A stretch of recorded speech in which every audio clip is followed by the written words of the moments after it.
मैं आप लोगों को ये बताना चाहता हूं कि 2019 का जब इलेक्शन हुआ था तो हमारे मुखालफिन ने जो शिकस्त खाए थे जब उन्होंने अपना कैंपेनिंग शुरू किया था, तो उस कैंपेनिंग के अंदर और उनके मैनिफेस्टो में और उनके बैनर पर कहीं भी किसी भी जगह हमारी कोई बिरादरी के जिम्मेदार के ना फोटो थे ना कुछ थे। तो हमने इस बात को उजागर किया और अल्लाह रब्बुल इज्जत ने वो बात सुन ली कि 2019 में ये जो हमारी बिरादरी के लोगों को सिर्फ इस्तेमाल करते थे, अच्छे बड़े बड़े लोगों से चटाई बिछवाते थे, कुर्सी बिछवाते थे, आज ये लोगों को स्टेज पे इज्जत दे रहे हैं, स्टेज पर बैठा रहे हैं। हमने एक कोशिश की 2019 में, आवाज उठाई, बोली, तो आज इन्होंने इज्जत दी। मैं आज फिर अपील कर रहा हूं आप लोगों से कि एक बार फिर इनको पटको, ये अगले टाइम तुमको सर पर बैठाएंगे। आज स्टेज पे बैठा रहे, अगले टाइम 2029 में ये तुमको सर पर बैठाएंगे। जलसा शुरू होने से पहले यहां पर कुछ लोग काली झंडियां लगा रहे थे और इस पूरे इलाके को उन्होंने अपनी निशानी से ढाक दिया था। मैं शुक्रगुजार हूं डिपार्टमेंट का, जो जैसे ही डिपार्टमेंट को ये बात मालूम पड़ी, डिपार्टमेंट ने तुरंत एक्शन लिया। हम उम्मीद करते हैं डिपार्टमेंट से कि जिस तरीके से आज ये एक्शन हुआ है, आप 20 तारीख तक भी इसी तरीके से रहेंगे तो इंशाअल्लाह ताला इस शहर में सच की जीत होगी और इंसाफ, हर मजलूम को इंसाफ मिलेगा। मैं शुक्रगुजार हूं डिपार्टमेंट का, उनको सलाम करता हूं। हमारे ऊपर इल्जाम लगाया जा रहा, यूनुस ईसा खानवादे के ऊपर इल्जाम लगाया जा रहा है कि यूनुस ईसा खानवादा 2 करोड़ रुपया लेकर मुफ्ती साहब का काम कर रहा है। इल्जाम कौन लगा रहा है? वो लोग इल्जाम लगा रहे जिनके वास्ते, जिनके वालिद मोहतरम के वास्ते हमने 7 करोड़ रुपये को लात मार दिया और इनको मेयर बनाया। शेख रशीद, मरहूम शेख रशीद साहब को हमने मेयर बनाया। नबी अहमद जो थे उन्होंने बोले थे कि तुमको क्या पैसा लगता है, तुम बोलो, हम तुमको पैसा देने के लिए तैयार है। लेकिन हमने पैसा नहीं देखा। हमने उस वक्त 2 चीज के में कंपेयर किए थे, मुआवजा किया था कि शेख रशीद साहब और नबी अहमद में कौन शहर के लिए बेहतर होगा, कौन शहर को कारपोरेशन में तजुर्बेकार होगा। तो हमने महसूस किया कि नबी अहमद जो है वो पहली मर्तबा चुनकर आया है और शेख रशीद साहब जो है इससे पहले 2 मर्तबा एमएलए रहे, 2 इससे सदर बल्दिया रहे, इनको तजुर्बा है और ये शहर की तामीर और तरक्की करेंगे। आज वो हम पर इल्जाम लगाते हैं, तुम भी देना भैया। हमको बार बार फोन करते थे कि देखो देखो तुम्हारा अजीत कोरोटी वाला मेंबर भाग गया, तुम्हारे मेंबरों को संभालो। ये आज के जो उम्मीदवार है, ये जो इल्जाम लगा रहे हैं, ये मुझे फोन करते थे। 2:30 बजे रात को इनका फोन आया मुझे और मुझसे कहते हैं कि अजीत कोरोटी वाला जो हमारा MIM का कॉर्पोरेटर था वो भाग रहा है। मैं 2:30 बजे रात को उठा और मेरे एक दोस्त को लेकर मैं खुद ड्राइविंग करते हुए रतलाम पहुंचकर मैंने उस मेंबर को ताबे में लिया था। तुम भूल गए? अरे अगर यूनुस ईसा खानवादा पैसे पे बिकने वाला रहता ना तो तुम्हारी गोलियां नहीं खाता था, तुम्हारे पास आके कब से बैठ जाता था। पैसे पे बिकने वाला रहता था, तुम तो बहुत पैसे वाले है ना, तुम तो कब से खरीद लिए होते थे हमको, तुमसे तुम ही बोलते ना। कि मेरे पास बहुत पैसा है।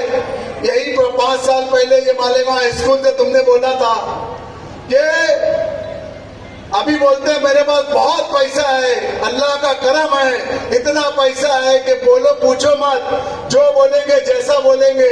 और यही मालेगांव स्कूल में 5 साल पहले बोले थे इलेक्शन में कि मैं 20 लाख का कर्जदार हूं। तो भैया आज ये करोड़ों रुपया तुम्हारे पास आया कहां से? मैंने किले की मीटिंग में बोला कि ये करोड़ों रुपया आज ये अपने आप का यतीम होने की दुआई दे रहे हैं। आज ये अपने लोगों को बोल रहे हैं कि मैं यतीम हूं, मुझे मेरे अब्बा की बहुत याद आ रही है। तो भाई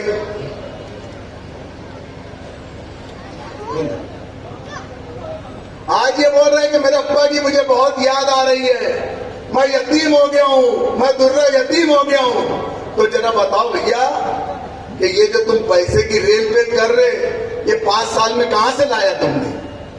ये पैसा तुमने उसी मरहूम शेख खलील की बेवा का और मरहूम शेख खलील की यतीम बच्ची का हक मारकर ये पैसा लोगों में बांट रहे हो तुम। ये एक यतीम बच्ची का माल लूट कर उसका हक खाकर ये आप लोगों को खिलाया जा रहा है। मेरे भाइयों, रौनकाबाद को अपना गढ़ समझने वालों, जरा इनका पैसा सोच समझ कर खाओ। मैं तो बोलता कि ये हारेंगे जब भी अस्तीन चढ़ाएंगे, ठीक है, अगर इनसे बच गए तो यतीम के माल का हिसाब तुमको ऊपर देना पड़ेगा। अगर मैं गलत हूं तो इन्होंने साबित करना, नहीं तो मेरे पास क्लिप मौजूद है कि तुमने ये कहा था कि मैं 20 लाख का मकरूज हूं। आज हमने बहुत बड़े बड़े बड़े सेठिया को देखे, कोई 5 साल के अंदर इतना करोड़पति नहीं बना। और तुम तो 5 साल एमएलए भी नहीं थे, फिर कैसे के करोड़पति बन गए? कल के जलसे में इन्होंने मुफ्ती मोहम्मद इस्माइल कासमी साहब के ऊपर एक इल्जाम लगाया। इनके कॉल और फेल में कल ही फर्क हो गया।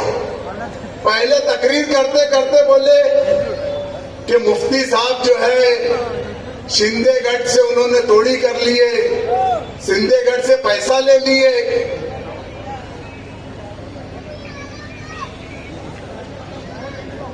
शिंदेगढ़ से पैसा लिए और शिंदेगढ़ के उम्मीदवार है मुफ्ती मोहम्मद इस्माइल साहब। पहली स्टार्टिंग की तकरीर में इन्होंने ये बोला, फिर बाद में क्या बोलते बोले ये इतनी फिरका परस्त पार्टी है, ना इनको महागठबंधन वाले लेंगे ना महायुति वाले लेंगे। आप मुझे चुन कर दो, मैं महागठबंधन में जाऊंगा और ये करूंगा। यानी पहले बोल रहे कि मुफ्ती साहब ये है और बाद में बोलते मुफ्ती साहब को ये लोग ले नहीं ले रहे। पहले सोचो भैया अच्छी से क्या बोलना है क्या नहीं बोलना है। और एक हाफिज अनीस अजहर साहब, कम से कम आपने जब मेरे सदर पर इल्जाम लगाया, असदुद्दीन अवैसी साहब के ऊपर इल्जाम लगाया, तो मैं ये समझता हूं कि उस स्टेज के ऊपर कुछ दीनदार चेहरों में एक आपका नुमाया चेहरा है। आप अगर इस तरीके की बात कर रहे हो कि मेरे सदर को क्यों नहीं ईडी होती, असदुद्दीन अवैसी को ईडी क्यों नहीं पकड़ती, असदुद्दीन अवैसी बीजेपी का एजेंट है, असदुद्दीन अवैसी ऐसा है, असदुद्दीन अवैसी वैसा है, तो मैं हाफिज अनीस अजहर साहब, शायद आपका ईमान कमजोर हो गया होगा। आप मेरे सदर के बारे में पूरी अच्छी तरीके से जानते नहीं हो। अरे फर्ज नमाज तो छोड़ो, फर्ज नमाज की तो बात बहुत दूर की है। मेरा सदर मेरे ताज्जुद की, इशराक की, चाश्क की, अबीन की नमाज भी कज़ा नहीं करता। ये मेरा सदर है। उसको क्या कोई बीजेपी की औकात है? अरे क्या उसको कोई हुकूमत की औकात है जो उसको वो कर देंगे? वो सिर्फ वादा ला शरीक लहू अल्लाह की साथ से डरने वाला आदमी है। ये मोदी और योगी से डरने वाला नहीं है, ये बीजेपी से डरने वाला नहीं है। तुम उस पर इल्जाम लगा रहे। अरे तुम हाफिज हो, तुम्हारे अंदर भी ईमान मजबूत रहना चाहिए कि मुसलमान सिर्फ अल्लाह से डरता है। तुमसे अच्छा तो तुम्हारा कैंडिडेट, हालांकि डरता बहुत है लेकिन बार बार बोलता मैं अल्लाह से डरता, मैं अल्लाह से डरता। अरे उसकी तो समझो कि एक ईमान वाला किसी से डर नहीं सकता। डर और ईमान ये एक जगह हो नहीं सकती। तुम जो कह रहे हो बीजेपी का एजेंट ईडी यूडी, अरे उसको खुली अल्लाह की मदद शामिल है, खुली अल्लाह की मदद शामिल है। तुम समझ रहे हो कि कोई डिपार्टमेंट उनको छूट दे रहा है, तुम गलत हो। इलेक्शन खत्म होने पे है, 18 तारीख को इलेक्शन का प्रचार बंद हो जाएगा। हमने अच्छाई और बुराई पर इलेक्शन लड़ा, हमने नशे के खिलाफ बोला, हमने बुराई के खिलाफ बोला और पार्टी लोगों ने इस ताल्लुक से बोले। मुझे बताओ कि इतने बुरे दिनों के अंदर या तकरीबन 4-6 महीने से आसिफ शेख रशीद कैंपेनिंग कर रहे हैं, इन्होंने एक दिन भी नशे के खिलाफ बात कही क्या? एक दिन में अगर इन्होंने नशे के खिलाफ बोला होगा, एक जलसे में भी अगर इन्होंने नशे के खिलाफ बोला होगा, तो हम ये चीज मानेंगे कि तुम भी अच्छाई और बुराई को चाहते हो। सारी बुराई तुम अपने पास भर के रखे हो। कोई बेरोजगार, कोई परेशान हाल आदमी तुम्हारे पास जाता है तो तुम उस काम धंधे के वास्ते तो उसको तुम लाइन बताते हो कि चल तू भला जगह एमडी बेच दे, तू भला जगह ड्रग्स बेच, तू भला जगह सट्टा कर, तू भला जगह जुगाड़ चला। आज हमारे मुफ्ती साहब पर तुम इल्जाम लगा रहे हो। अरे बताओ, यहाँ डिपार्टमेंट भी मौजूद है, डिपार्टमेंट में भी मुझे बताना कि मुफ्ती मोहम्मद इस्माइल कासमी साहब ने कभी किसी एक की ऐसी सिफारिश की है कि साहब इसको वहां सट्टा चलाने दो, कि साहब इसको वहां जुआ चलाने दो, कि साहब इसको वहां एमडी बेचने दो। तुम खाली स्टेज से बोलते व्हाइट कॉलर, व्हाइट कॉलर। सफेद कपड़ा पहन लेने से कोई साहबी नहीं हो जाता, किरदार से साहबी होता, किरदार से। व्हाइट कॉलर बोल रहे हो। और हमने नशे के खिलाफ बोला तो हम पर गोलियां बरसाई गई, जान से मारने की कोशिश की गई, और कर रहा है कोशिश। करो, तुमको मुबारक। एक जान है जो अल्लाह ही लेगा, और इंशाअल्लाह ताला अगर मेरी लिखी है नशे के खिलाफ कौम के मुस्तकबिल के वास्ते, तो मैं ऐसी 100 गोली खाने के लिए तैयार हूं। कितनी बार मारोगे? इतना बोलूंगा कि इंशाअल्लाह ताला तुम एक मालिक को मारेंगे, मैं 1000 मालिक खड़े करके जाऊंगा शहर के अंदर। हमें बोला जाता है कि हमारी जमात फिरका परस्तों की जमात है। तुम किसके एजेंट हो ये तो बताओ। जो आधा हरा झंडा लेकर आए हैं, पूरा झंडा हरा करो। बात करते हैं, बार बार मैं इनके जलसे में सुन रहा हूं, विजन विजन विजन। मैं मेरे अब्बा से भी पूछा, मेरे डॉक्टर से भी पूछा, और पढ़े लिखे लोगों से भी पूछा, यार हमने तो विजन पढ़े हुआ है, विजन कौन सा लफ्ज है मुझे नहीं मालूम। बोले हमारा विजन है। क्या विजन है? तो बोले आप सल्लल्लाहु अलैहि वसल्लम की शान में गुस्ताखी अगर हुई तो मैं असेंबली में आवाज उठाऊंगा। अबे भैया, तू चाह रहा कि वापस से कोई आप सल्लल्लाहु अलैहि वसल्लम की गुस्ताखी करे? अबे अगर तू ईमान वाला है और तेरे दिल में ईमान है तो चल उठ हमारे साथ, अभी निकल। कौन आप सल्लल्लाहु अलैहि वसल्लम की शान में गुस्ताखी करता, उसको रोड पर बताएंगे, रोड पर, जगह पर बताएंगे उसको। जगह में तू असेंबली आने का इंतजार कर रहा कि मैं असेंबली में चुनकर जाऊंगा तो उसमें बोलूंगा, असेंबली में आवाज उठाऊंगा। यानी तू चाह रहा कि आप सल्लल्लाहु अलैहि वसल्लम की शान में गुस्ताखी हो। अरे एक ईमान वाला तो कभी सोच भी नहीं सकता कि मेरे नबी करीम सल्लल्लाहु अलैहि वसल्लम की शान में गुस्ताखी हो, हमारे तस्वुर में भी नहीं आ सकता। और तो खुलेआम ऐलान, खुलेआम स्टेज से बोल रहा है कि आप सल्लल्लाहु अलैहि वसल्लम की शान में गुस्ताखी होगी तो मैं ऐसा करूंगा, अगर तू ईमान वाला होगा, तेरे दिल में जरा भी राई बराबर ईमान होगा, तो सियासत में तो आप सल्लल्लाहु अलैहि वसल्लम को मत ला।